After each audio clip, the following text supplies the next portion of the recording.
Today is actually June 12, Independence Day in 2021, and as part of our celebration, we're going to be doing something very uniquely Filipino, both today and tomorrow. So make sure that you're subscribed, follow along on Instagram. I'm at Kayo Cosio on Instagram, but follow at Daily Drink Mag and at Honeycomb Manila, which is our home here in Double Dragon Plaza, to be up to date. And follow the hashtag #Damakulahi which is a campaign that we are participating in. And that translates into I feel my heritage, or I feel my ethnicity. Today, of course, being Philippine National Independence Day, June 12th. Now, in line with that, we decided to cover a very, very Filipino story with this coffee here. This is El Union Coffee's Bagulin Forest Fine Robusta. Now, there are some disclaimers that are in order whenever we talk about El Union Coffee. First, they sent this bag of coffee over to me, so we did not buy this, although we did offer to buy it, and it is something that I would buy.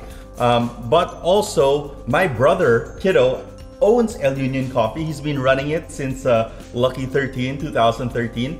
And Kiddo, 10 years ago, also was a founder here at Honeycomb. Just keep all that in mind, but it is also good to know that we share a lot of values. And I'm gonna talk a lot about values when we're talking about this coffee. So let's get into it. This is how you brew Robusta.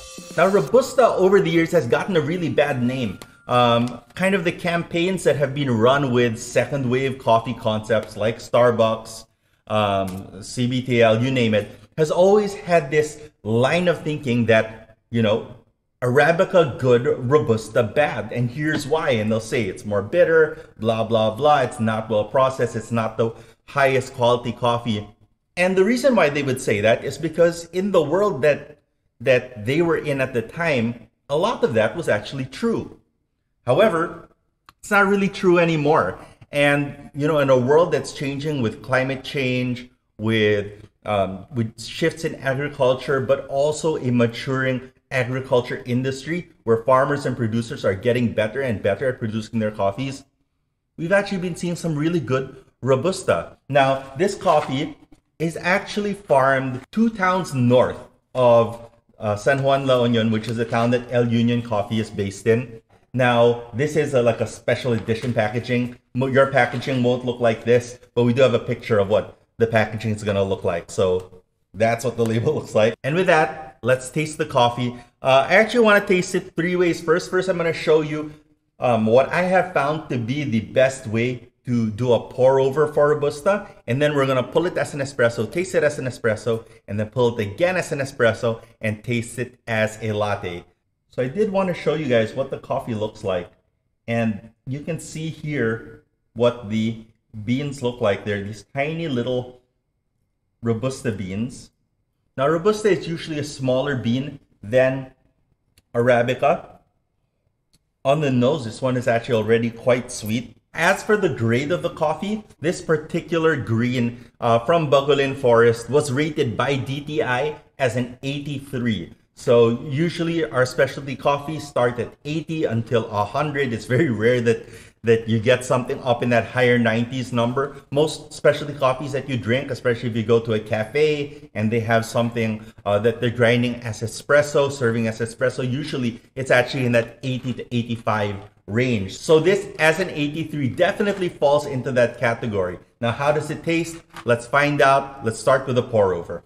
The first thing you'll need is a pour over cone. In this case, we're using the plastic V60. And the reason we're using this today is because this one is probably the most popular way that you can do a pour over today. So we decided to use this one and show you guys how we're going to do it with the plastic V60. The next thing that you need is a paper filter. Now, I thought that was important to call out specifically today, because usually when you're making a cup of coffee with a pour over system, you put in your paper filter and then you rinse the filter, and we're not going to be rinsing the filter today, which allows the paper filter to absorb an extra amount of coffee oils versus when it's washed and the paper is already fully saturated. So usually people say, hey, how come I have to take a bath before I jump in the swimming pool? Well, what you're doing there is you're saturating your skin with clean water so that you don't get chlorine stuck in your skin as well. It's the same thing with paper filters. Now, in order to do this, we need very high quality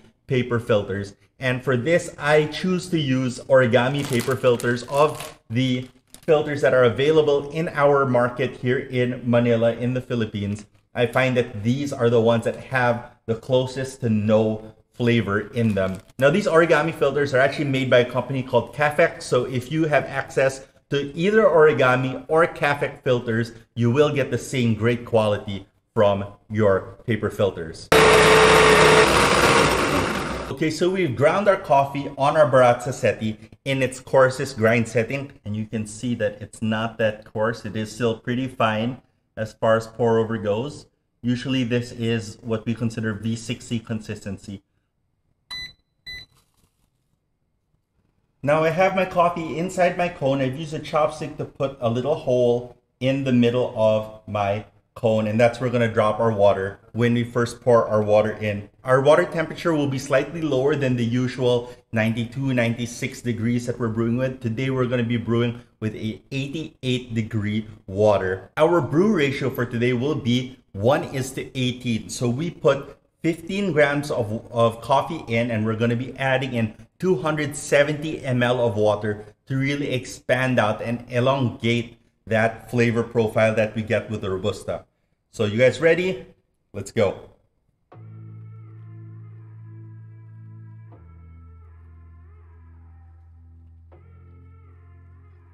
This coffee did bloom when I poured water in, so I've stopped at 31 grams of water so that I can just let it get fully saturated. Now that we got to about 30 seconds of saturation and the bubbling and growing has kind of stopped, I'm going to go ahead and be pretty aggressive and pour in an additional 100 ml before we get to 1 minute.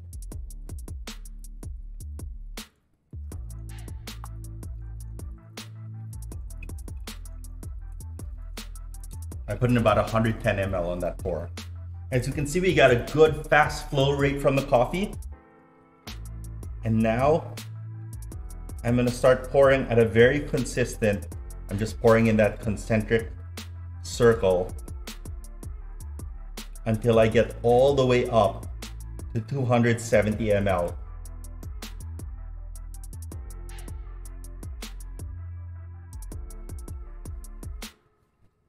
$273 ml.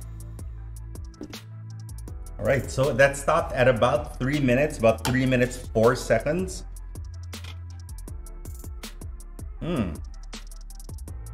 On the nose, coffee spicy right away. As you remember, what we did was we went with 1:18 brew ratio, and that's about 20% more water to coffee ratio. One of the things to know about Robusta is that it actually has double the amount of caffeine, and that means double the amount of strength.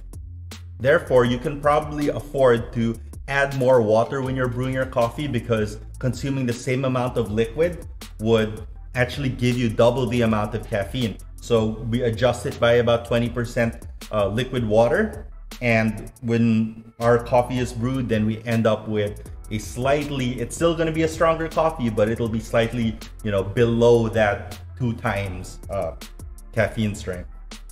All right, so I'm just gonna pour a little bit in so that it cools faster. After giving it a little stir and sip.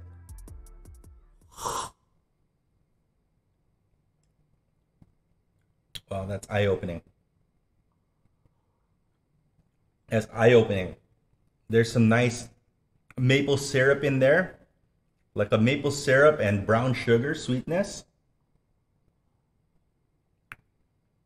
There are no bright acidic fruits, but there's kind of like a peanut, like a sweet peanut, not like a heavily roasted peanut, like a steamed peanut. Yeah, there's like a steamed peanut, a little bit of peanut butter, sugar, maple syrup. It's not bitter. It's not bitter at all. That is good coffee. La Union, man. La Union. Full of surprises. That is delicious. All right, I should probably stop drinking this because we still have to taste it as an espresso. So let's get to that right now.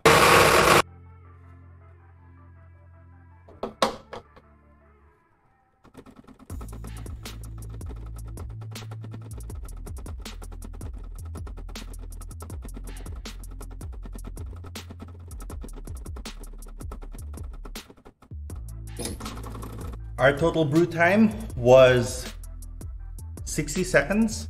We did a 10-second pre-infusion, a 20-second wait, and then a 30-second pull. And as you can see, there's a lot of crema. We end up with 30 grams of espresso. And what I've done is I've made a 1:1.5 ratio espresso. Ooh. Punchy, even more nutty.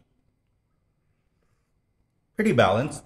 But I will say that this is an espresso that people might have trouble drinking if they are not used to drinking Robusta espressos. Probably the robustness of flavor really comes out in this particular method. So what I would recommend is tasting this with milk.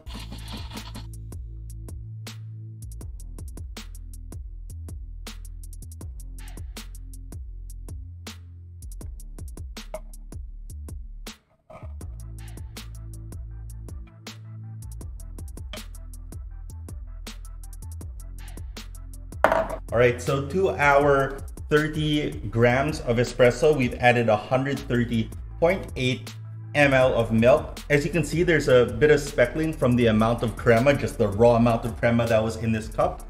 But it has made a very nice flat white.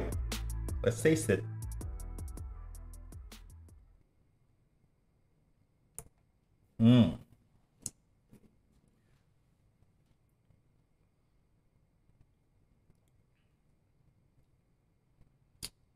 Dark chocolate with a hint of peanut butter. It's like a Reese's peanut butter cup. Kind of those flavors together really create that nice note with a hint of caramel in the finish. So what I did there was similar to what I did with the pour over. With a pour over, we expanded the amount of water to bring it out another 20% water to expand out the flavor. We did the opposite here, which is that we increased the amount of milk in the drink versus the amount of espresso. So the amount of espresso, instead of being a 1:2 ratio, we went to a 1:1.5 ratio. We put 20 grams of coffee into the espresso machine and got 30 grams of espresso out of the espresso machine.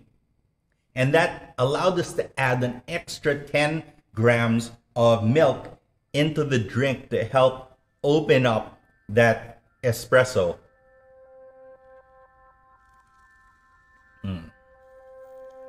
Made for a much more balanced cup. Delicious. And that's an entirely Robusta coffee. And with a coffee that's grown so near to El Union, the cafe and roastery, that means that you can go into El Union Coffee, order an espresso that's made just a couple of towns away, and have it served with milk in a latte from a dairy farm that's also just 2 towns away from their shop in San Juan, La Union. And if you get in your car and you drive, it's only really about 20 minutes from the cafe to where the forest is, where Bagulin Forest is, and where they have what's called Bolong Farm, which is where they get their fresh dairy. And think about that, because think about what it actually means for sustainability and for the future of coffee. If you could have a great cup of coffee that was farmed just a couple minutes away from where it's being served, and being served with milk that was produced, the day before, also very nearby.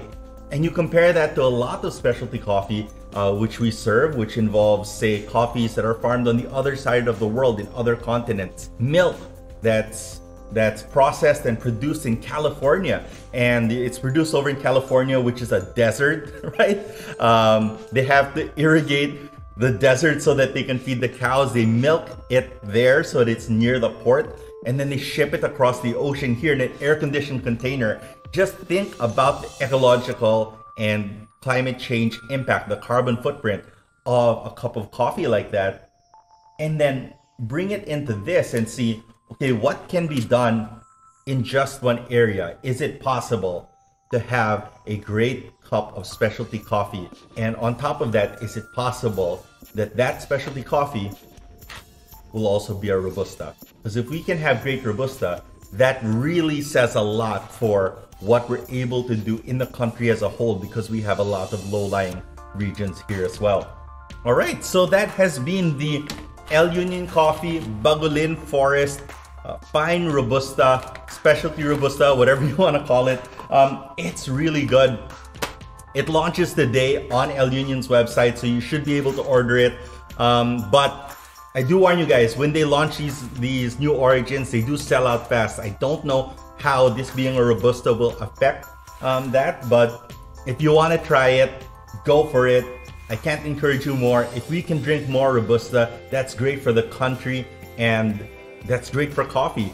Why? Because, gosh, everyone's just been talking about how Robusta is bad, how Robusta is not as good coffee. But if Robusta could be great, and as we can see today, it can be great, that really opens up the future for Philippine coffee, what we're able to produce here in lower elevations, and something that we can actually be the best at the world in. Give that some thought. All right, I'd love to know your thoughts. Do leave them in the comments below and subscribe and follow along on Instagram. I'm at Kayo Cosio on Instagram. Follow at Honeycomb Manila on Instagram and at Daily Drink Mag for all of our updates in our coffee and beverage coverage. All right, my name is Kayo Cosio. I wish you good luck. I wish you guys good health. I wish you guys great coffee and a happy Independence Day. Hashtag the makulahi ko. Peace.